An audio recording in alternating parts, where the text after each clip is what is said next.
Så er vi klar til at nette med en 2-rørsmaskine. Der er en standard 25 cm og en 34 cm.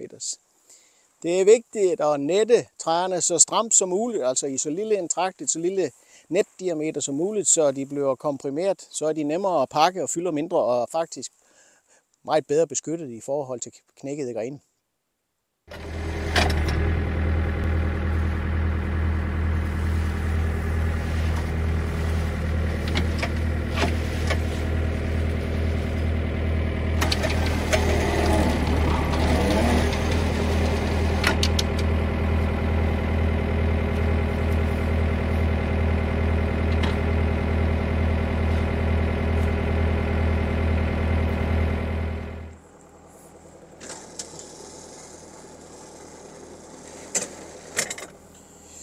Vi hægter træer på krogen, sørg for at der ikke kommer noget ukrudt med til kunderne i Europa.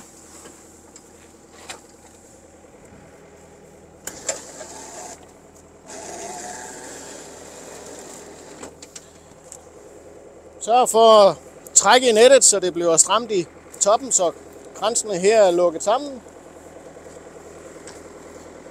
Og det er vigtigt, at stappen også er overtrukket med net, så det er låst. For hvis ikke det er låst,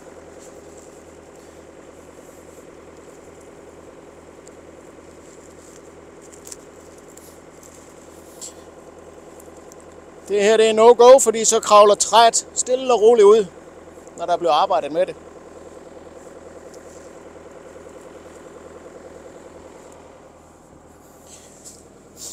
Bunkerne placerer sådan et lille stykke fra sporkanten, således at spræt fra dækkene ikke sviner de nye træer til. Omvendt skal det ikke ligge så langt væk, at man skal slæve træerne til sig. Det er vigtigt at få nettet træerne stramt, altså så lille diameter som muligt, så de føles faste.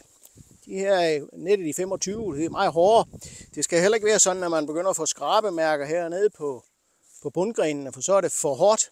Den her den er sådan lidt, man kan kalde det gummiboldsagtigt, og det betyder, at når man putter den op på en palle, så er det svært at få dem til at ligge tæt, så jo strammere, jo bedre.